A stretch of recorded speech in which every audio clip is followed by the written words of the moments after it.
అరికాలు విదిలించి మహాసముద్రాన్ని లంఘించినవాడు.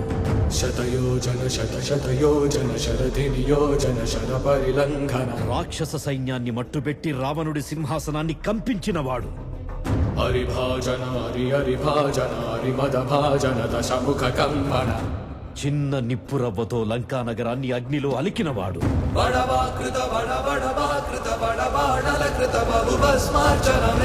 త్రేతాయుగంలో రాముడి నీడయ్యాడు.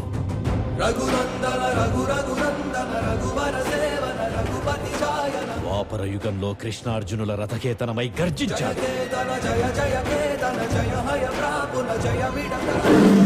కలియుగంలో ధర్మం కోసం పోరాడే ప్రతి ఒక్కరి వెంట ఉన్నాడు. నీ వెంట ఉన్నాడు.